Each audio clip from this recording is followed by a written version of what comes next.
24,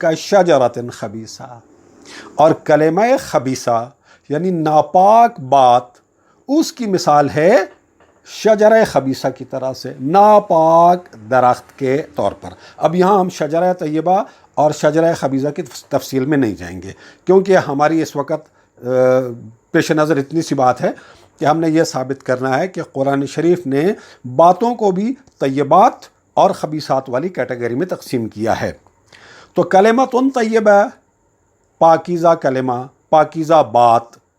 اور زیادہ ہوں تو اس کی جمع بنے گی کلمات طیبات، اور اسی طرح سے ناپاک بات یعنی کلمۃ خبیثہ، اور ناپاک باتیں یعنی کلمات خبیثات، ناپاک باتیں۔ تو قرآن شریف سے یہ تو طے ہو گیا سورہ ابراہیم کی آیت نمبر 24-26 سے کہ اللہ تعالیٰ نے کچھ باتوں کو پاکیزہ کہا ہے اور کچھ باتوں کو ناپاک کہا ہے۔ باتوں کی بھی دو کیٹیگریز ہیں، پاکیزہ باتیں کلمات طیبات، ناپاک باتیں کلمات خبیثات۔ اب آ کے دیکھتے ہیں ہم سورہ نور میں کہ جہاں اللہ تعالیٰ نے سورہ نور کی آیت نمبر 26 میں یہ فرمایا ہے کہ الخبیثات للخبیثین، عام طور پہ ترجمہ کیا جاتا ہے کہ ناپاک عورتیں ناپاک مردوں کے لیے ہیں، والخبیثون للخبیثات، اور ناپاک مرد ناپاک عورتوں کے لیے ہیں۔ ہم اس کا ترجمہ کرتے ہیں کہ ناپاک باتیں ناپاک لوگوں کے لیے ہیں، ناپاک لوگ ناپاک باتوں کے لیے ہیں، پاکیزہ باتیں پاکیزہ لوگوں کے لیے ہیں، پاکیزہ لوگ پاکیزہ باتوں کے لیے۔ اب ہم نے اس کو پروو کرنا ہے اسی صورت کی روشنی میں۔ اب آپ آئیے اس صورت کا مطالعہ شروع کریں، اور آپ آ جائیے سورہ نور کی آیت نمبر 4 پہ۔ یہاں اللہ تعالیٰ یہاں سے آگے، اور یہ آیت نمبر 26 جہاں الخبیثات للخبیثین، یہاں ساری گفتگو ہی باتوں کے بارے میں ہو رہی ہے۔ مردوں اور عورتوں کی بات جو ہو رہی ہے وہ ضمناً ہو رہی ہے، اصل میں بات ہو رہی ہے باتوں کے بارے میں۔ مثلا آیت نمبر 4 سورہ نور کی، والذین یرمون المحصنات، وہ لوگ جو پاک دامن عورتوں پر بدکاری کا الزام لگاتے ہیں اور پھر 4 گواہ لے کے نہیں آتے تو ان کو 80 کوڑے مارے جائیں۔ تو پاک دامن عورت پر بدکاری کا الزام لگانا یہ ایک خبیث بات ہے، یہ ایک ناپاک بات ہے۔ ایک پاک دامن عورت پر بدکاری کا الزام لگانا یہ کلمات خبیثات کے اندر شامل ہوتا ہے، یہ ایک ناپاک بات ہوتی ہے۔ تو اللہ تعالیٰ نے پہلے بات کی وسیع کہ جو لوگ بھی پاک دامن عورتوں پر بدکاری کی تہمت لگاتے ہیں، اس کے بعد آگے اس کا پروسیجر بیان کیا گیا ہے، تفصیلات بیان کی گئی ہیں کہ اس کا حکم کیا ہے۔ ہم اس وقت اس حکم کی تفصیلات میں نہیں جائیں گے، صرف بتانا چاہ رہے ہیں کہ اللہ تعالیٰ کچھ ناپاک باتوں کی نشاندہی کر رہا ہے اور کچھ ناپاک لوگوں کی نشاندہی کر رہا ہے۔ اچھا، اس کے بعد آپ آگے چلے آئیں آیت نمبر 6 پر، والذین یرمون ازواجہم، وہ لوگ جو اپنی بیویوں پر بدکاری کا الزام لگاتے ہیں، وہ لوگ جو اپنی بیویوں پر بدکاری کی تہمت لگاتے ہیں۔ تو پہلے یہ جنرل کہ کوئی بھی شخص کسی بھی پاک دامن عورت کے اوپر الزام لگائے بدکاری کا۔ اب دائرہ تھوڑا سا تنگ ہو جاتا ہے، کوئی بندہ اپنی بیوی کے بارے میں بدکاری کا الزام لگاتا ہے، اپنی بیوی پر بدکاری کی تہمت لگاتا ہے، تو اپنی بیوی پر بدکاری کی تہمت لگانا یہ بھی ظاہر سی بات ہے ناپاک باتوں کے اندر ہی شمار ہوتا ہے۔ پھر آگے اس کا پروسیجر بتایا گیا ہے۔ اس کے بعد پھر آیت نمبر 11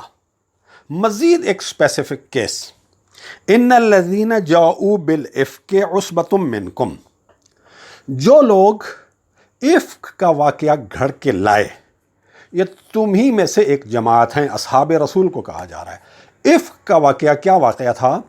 کہ کچھ لوگوں نے رسول اللہ صلی اللہ علیہ وآلہ وسلم کی زوجہ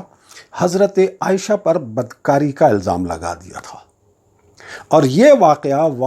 افک کے نام سے جانا جاتا ہے، اور سورہ نور میں اللہ تعالیٰ نے اسی افک کا تذکرہ کیا ہے کہ ان الذین جاؤوا بالافک، جن لوگوں نے حضرت عائشہ پر بدکاری کا الزام لگایا اور ایک سکینڈل کھڑا کیا، آگے ان کی بات آ رہی ہے کہ لا تحسبوہ شرا لکم، اس سارے واقعے کو اپنے لیے شر نہ سمجھو، بل ہوا خیر لکم، یہ تمہارے لیے خیر ہے۔ خیر اس سینس میں کہ منافق پہچانے گئے تھے اس سکینڈل کے بعد۔ آگے پھر ان کی پوری تفصیل آ رہی ہے، اور پھر یہ کہا جا رہا ہے کہ جب مومن مردوں اور مومن عورتوں نے یہ بات سنی جو حضرت عائشہ پر ایک تہمت لگائی گئی، تو انہوں نے حسن ظن سے کام لے کر یہ کیوں نہیں کہا کہ یہ ھذا افک مبین، یہ تو کھلم کھلا جھوٹ ہے۔ انہیں چاہیے تھا، تمہیں چاہیے تھا کہ جب تم یہ بات اپنی زبانوں پہ لے رہے تھے اور آگے بڑھا رہے تھے، یعنی سن رہے تھے اور آگے پھیلا رہے تھے، سن رہے تھے آگے پھیلا رہے تھے، تو اللہ تعالیٰ فرما رہے کہ جب تم ایسا کر رہے تھے تو اس وقت تمہیں یہ چاہیے تھا کہ تم یہ بات نہ کرتے۔ نہ صرف یہ کہ یہ بات نہ کرتے، بلکہ تم یہ کہتے ما یکون لنا ان نتکلم بہذا، ہمارے لیے یہ بات کرنا درست ہی نہیں ہے، مناسب ہی نہیں ہے۔ سبحانک ھذا بہتان عظیم، اللہ ہر نقص و عیب سے پاک ہے، یہ تو ایک کھلم کھلا بہتان ہے۔ یعنی رسول اللہ صلی اللہ علیہ وآلہ وسلم کی اہلیہ کے بارے میں ایک ناپاک بات پھیلائی گئی، کچھ لوگ متاثر ہو گئے اس پروپیگنڈے سے، سن کر وہ بھی پھیلانے لگ گئے، اور اللہ تعالیٰ یہاں پر منع کر رہا ہے۔ پھر آگے آیت نمبر 19 میں ان الذین یحبون ان تشیع الفاحشۃ فی الذین آمنوا لہم عذاب علیم فی الدنیا والآخرہ، جو لوگ یہ چاہتے ہیں کہ اہل ایمان میں برائیاں پھیلیں، تو برائیاں کیسے پھیلتی ہیں؟ بری باتوں سے ہی پھیلتی ہیں نا، برائی کا پروپیگنڈا کیا جاتا ہے نا، بری باتوں کا پرچار کیا جاتا ہے، یعنی کلمات خبیثات کو معاشرے میں پھیلایا جاتا ہے، تو اس کے نتیجے میں معاشرے کے اندر بدکاری، بے حیائی اور فحشاء کی نشر و اشاعت ہوتی ہے۔ تو یہاں پر بھی بات ہو رہی ہے ناپاک باتوں کی۔ اس کے بعد پھر مزید آگے چلیں، آیت نمبر 23 سورہ نور ہی کی، ان الذین یرمون المحصنات الغافلات المؤمنات، وہ لوگ جو بدکاری کا الزام لگاتے ہیں ایسی پاک دامن عورتوں پر جو مومن ہوتی ہیں لیکن غافل ہوتی ہیں، محتاط نہیں ہوتی ہیں۔ بعض اوقات ایسا ہوتا ہے کہ کسی خاتون کا یا کچھ خواتین کا کردار ٹھیک ہوتا ہے، وہ پاک دامن ہوتی ہیں، لیکن اپنی گفتگو میں، اپنے انداز میں، اپنے اٹھنے بیٹھنے میں تھوڑی سی بے احتیاط ہوتی ہیں، الفاظ کے انتخاب میں، اٹھنے بیٹھنے کے انداز میں تھوڑی سی بے احتیاط ہوتی ہیں، اور لوگ کہتے ہیں کہ یار اس کی باتیں سنو، اس کا انداز دیکھو، اس کا اٹھنا بیٹھنا دیکھو، یا تو لگتا ہے کہ کوئی ڈھیلے کردار کی عورت ہے، حالانکہ وہ صرف ایک بے احتیاطی کی وجہ سے ہوتا ہے۔ اصل میں کیا ہوتا ہے کہ وہ پاک دامن عورتیں ہوتی ہیں۔ تو اللہ تعالیٰ یہ فرما رہا ہے سورہ نور کی آیت نمبر 23 میں کہ جو لوگ ان پاک دامن مومنہ عورتوں پر بدکاری کا الزام لگاتے ہیں، جو بے احتیاطی کا رویہ رکھتی ہیں، لعنوا فی الدنیا والآخرہ، ان پر دنیا اور آخرت میں لعنت کر دی گئی ہے، ولہم عذاب عظیم، اور ان کے لیے عذاب عظیم ہے۔ یوم تشہد علیہم السنتہم وایدیہم وارجلہم بما کانوا یعملون، اور قیامت کے دن کیا ہوگا کہ ان کی زبانیں ان کے خلاف گواہی دیں گی۔ کیوں؟ زبانوں سے انہوں نے بری باتیں پھیلائی تھیں، تو پہلے کیا ہے؟ زبان کا ذکر آ رہا ہے، زبان کے گناہ کا ذکر آ رہا ہے۔ وایدیہم، ہاتھ بھی گواہی دیں گے، وارجلہم، ان کے پاؤں بھی گواہی دیں گے، جو کچھ یہ کرتے تھے اس کے بارے میں۔ یومئذ، اس دن، یوفیہم اللہ دینہم الحق، اس دن اللہ تعالیٰ ان کا جو بھی کیا دھرا ہوگا اس کا پورا پورا اجر انہیں دے دے گا۔ وَيَعْلَمُونَ أَنَّ اللَّهَ هُوَ الْحَقُّ الْمُبِينُ، اور انہیں پتہ چل جائے گا کہ اللہ تعالیٰ حق ہے اور حق کو اشکار کرنے والا ہے۔ اب اس کے بعد کہا جا رہا ہے الخبیثات للخبیثین والخبیثون للخبیثات، ناپاک باتیں ناپاک لوگوں کے لیے ہیں اور ناپاک لوگ ناپاک باتوں کے لیے ہیں، والطیبات للطیبین، اور پاکیزہ باتیں پاکیزہ لوگوں کے لیے ہیں، والطیبون للطیبات، اور پاکیزہ لوگ پاکیزہ باتوں کے لیے ہیں، اولئک مبرؤون، یہ پاک لوگ یہ طیب لوگ مبرہ ہیں، پاک ہیں،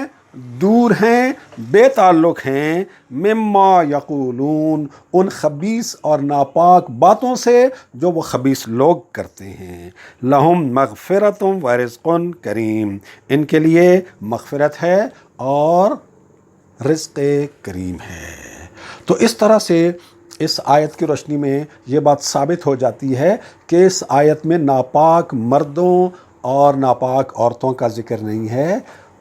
پاک مردوں اور پاک عورتوں کا ذکر نہیں ہے، بلکہ ناپاک گفتگو اور ناپاک لوگوں کا ذکر ہے، پاکیزہ لوگوں اور پاکیزہ گفتگو کا ذکر ہے۔ اللہ تعالیٰ ہمیں قرآن شریف میں صحیح طور سے تفکر و تدبر کرنے اور قرآن شریف کو صحیح طرح سے سمجھنے میں ہماری مدد اور رہنمائی فرمائے۔ والسلام علیکم ورحمۃ اللہ وبرکاتہ۔